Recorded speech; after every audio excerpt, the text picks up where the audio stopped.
Guys, basic and importance word series का आज day 3 है और यहाँ पर सबसे पहले जो वर्ड मैंने लिए हैं वो हैं possessive determine and possessive pronoun. अब आप नाम सुनकर कंफ्यूज ना हो। ये नाम मैं इसलिए बताती हूँ क्योंकि यदि आप रिटन इंग्लिश के लिए इंग्लिश सीख रहे हैं या फिर किसी एग्जामिनेशन की तैयारी कर रहे हैं तो आपको पता हो कि इन्हें कहते क्या हैं, और यदि आपको पता होगा तभी आप इनके सही आंसर्स बता पाएंगे। तो ठीक है, पजेसिव डिटरमाइनर हो गए my, your, our, his, her, their and its. और पजेसिव प्रोनाउन होंगे mine, yours, ours, his, hers, theirs and its. यदि आप ध्यान देंगे तो आप पाएंगे कि पजेसिव डिटरमाइनर और पजेसिव प्रोनाउन में ज़्यादा फ़र्क नहीं है। यहाँ पर आपने ज़्यादातर ऐसे सेट किया है और यहाँ पर ये सभी अकेले हैं। तो अब आप देखेंगे कि MY को माई प्रोनाउंस करते हैं और MINE को माइन। माई का मतलब मेरा होता है और MINE माइन का मतलब भी मेरा ही होता है। तो आपने क्या सीखा कि मेरा के लिए आप दो वर्ड यूज़ करते हैं, एक माई और दूसरा माइन। इसी तरह से दूसरा भी है कि तुम्हारा और आपके लिए भी हम यूज़ करते हैं YOUR योर और YOURS योर्स। ये दोनों ही हम तुम्हारा के लिए यूज़ करते हैं।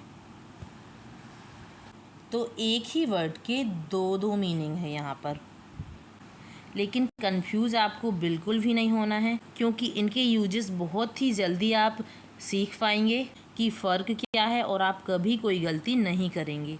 तो बस वीडियो में अंत तक बने रहिए और देखिए इनमें डिफरेंसेस क्या है और आपको सारी डिफरेंसेस समझ में आए। तो सबसे पहले हम माई और माइन को ही देखते हैं। यहाँ पर सेंटेंस दिया हुआ है दिस इज़ माई मार्कर और यहाँ पर दिया हुआ है दिस मार्कर इज़ माइन। तो इन दोनों का मीनिंग एक ही है। यहाँ पर हम बोलेंगे दिस इज़ माई मार्कर को हम बोलेंगे कि यह मार्कर मेरा है, और दिस मार्कर इज़ माइन इसे भी हम पढ़ेंगे कि यह मेरा मार्कर है। ठीक है, तो यहाँ पर आप ध्यान दीजिए कि माई के बाद मैंने मार्कर लिख रखा है और यहाँ पर माइन के बाद कुछ भी नहीं है, यानी कि यहाँ पर माई के बाद एक वर्ड आया है। यहाँ पर फ़र्क है पजेसिव डिटरमाइनर और पजेसिव प्रोनाउन का, क्योंकि जब हम पजेसिव डिटरमाइनर लेते हैं तब यहाँ पर माई के बाद कोई भी वर्ड आएगा, और जब भी हम पजेसिव प्रोनाउन का यूज़ करेंगे तब पजेसिव प्रोनाउन के बाद कोई भी वर्ड नहीं आता है। बस यही एक फ़र्क है पजेसिव डिटरमाइनर और पजेसिव प्रोनाउन में, और इनका मीनिंग सेम ही होता है। तो यहाँ पर जब हम पजेसिव डिटरमाइनर यूज करते हैं तो इसके बाद एक नाउन आती है, और जब हम पजेसिव प्रोनाउन यूज होता है तो यह अकेले ही यूज होती है, इसके साथ कोई वर्ड नहीं आता है। आपने ये सीखा। एक बात मैं और बता दूं आपको, यदि आप माई का यूज़ कर रहे हैं या किसी चीज़ को बता रहे हैं तो आप ऐसा नहीं बोल सकते कि दिस इज़ माई, यह गलत हो जाएगा, लेकिन आप दिस इज़ माइन कह सकते हैं। तो हमने जाना कि माई के साथ कोई ना कोई वर्ड यूज़ होता है, लेकिन माइन के साथ कोई भी वर्ड यूज़ नहीं होता। लेकिन इन दोनों सेंटेंसेस के मीनिंग एक ही होते हैं, इनके मीनिंग सेम है। तो ऑलवेज़ रिमेंबर कि जब भी आप ऐसे वर्ड यूज़ करते हैं माई, योर, अवर, तो इनके बाद डायरेक्ट फुल स्टॉप नहीं आता है, इनके बाद कोई ना कोई नाउन या कोई वर्ड यूज़ होता है। और जब आप ये वर्ड यूज़ करते हैं माइन, योर्स एक्सेट्रा, तो इनके बाद कोई वर्ड यूज़ नहीं होता है, इन्हें आप अकेले ही यूज़ करते हैं। तो अब मैं आगे बढ़ती हूँ और आगे के एग्जाम्पल देखती हूँ। अब अगला है your. Is this your marker, मतलब क्या यह तुम्हारा मार्कर है। यहाँ पर इज़ यानी कि हेल्पिंग वर्ब आगे है, इसलिए सेंटेंस में आगे क्या आएगा। और दूसरा सेंटेंस है इज़ दिस मार्कर योर्स, यानी कि क्या यह मार्कर तुम्हारा है। तो यहाँ पर भी हमने देखा कि यहाँ पर योर के बाद एक वर्ड आया है और यहाँ पर योर्स के बाद कोई वर्ड नहीं आया। तो इस तरह से हम इनका यूज़ करते हैं। अब हम अगला देखते हैं ओ यू आर अवर। तो इसको एग्ज़ाम्पल में ऐसा बनाएंगे, सी इज़ अवर टीचर, वो हमारी अध्यापिका है। अवर का मतलब हमारा होता है। और यहाँ पर हम जैसे प्रोनाउन में देखेंगे तो यहाँ पर अवर्स होगा और इसका मतलब भी हमारा ही होगा। तो अब जब हम इसका सेंटेंस बनाएंगे तो इसका सेंटेंस बनेगा she is a teacher of ours, मतलब वह हमारी टीचर है या वह हमारी अध्यापिका है। तो इसको इस तरह से यूज़ करेंगे। अब हम अगला देखेंगे HIS हिज। इसमें हमें ध्यान रखना है कि इसमें जा के नीचे बिंदी है, तो इसे हमें हिज पढ़ना है। और इसका हम पजेसिव प्रोनाउन देखेंगे तो इसका पजेसिव प्रोनाउन हिज ही होता है, चेंज नहीं होता। और इसका हिंदी मीनिंग है उसका। तो जब हम पजेसिव डिटरमाइनर का सेंटेंस बनाएंगे, दिस इज़ हिज मार्कर, मतलब यह उसका मार्कर है।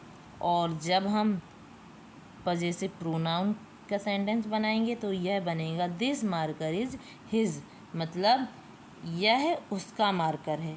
तो मतलब इसकी मीनिंग सेम है। इस तरीके से हम इसे बनाएंगे। यहाँ पर अब हम आगे देखते हैं हर, मतलब होता है उसकी, यह लड़की के लिए यूज होता है और इसका पजेसिव प्रोनाउन होगा हर्ष। तो इसका जब हम सेंटेंस बनाएंगे तो सेंटेंस बनाया है know that is her marker, नहीं यह मार्कर उसका नहीं है। तो यहाँ पर हम देखते हैं कि यहाँ पर लड़की के लिए यूज हुआ है कि यह उसका मार्कर नहीं है। तो हिंदी में कभी कभी हम लड़की के लिए भी उसका बोल देते हैं, यह सेंटेंस में डिपेंड करता है। और यहाँ पर भी हमने बनाया नो दैट मार्कर इज़ हर्ष, नहीं यह मार्कर उसका है।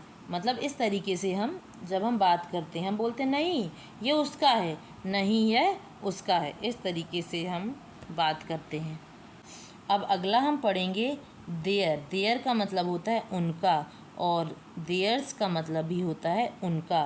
तो यहाँ पर हम सेंटेंस बनाएंगे इट्स देयर फॉल्ट, मतलब यह उनकी गलती है।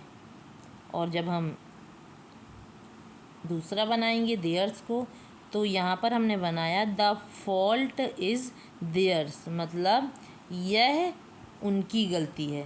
तो हमने देखा कि इनके मीनिंग सेम होते हैं। यहाँ पर अब हम इट्स को देख रहे हैं। इट का यूज़ किसी वस्तु या जानवर के लिए होता है। यहाँ पर हम सेंटेंस बनाएंगे लुक एट इट्स टेल, मतलब देखो यह उसकी पूँछ है।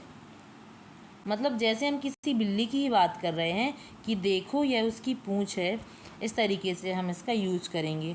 लेकिन ज़्यादा सेंटेंसेस में जब हम पजेसिव प्रोनाउन बनाते हैं तो हम इट्स का यूज़ नहीं कर पाते हैं, इसीलिए हमने पजेसिव डिटरमाइनर में ही इसका सेंटेंस बनाया है और ये ऐसे पजेसिव प्रोनाउन में नहीं बनेगा।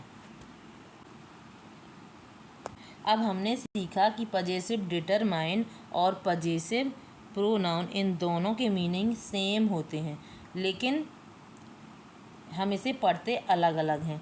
हमें बस ये जानना है कि पजेसिव डिटरमाइन के बाद कोई नाउन यूज होती है और पजेसिव प्रोनाउन के बाद यह अकेला यूज होता है, इसके बाद कोई वर्ड यूज़ नहीं होता। इस तरह से हम इनका यूज़ करते हैं और सेंटेंसेस बनाते हैं। तो यह इनमें फ़र्क है और आगे जब आप सेंटेंसेस बनाएंगे तो इनका आप बहुत ज़्यादा यूज़ करने वाले हैं। अब हम आगे देखते हैं।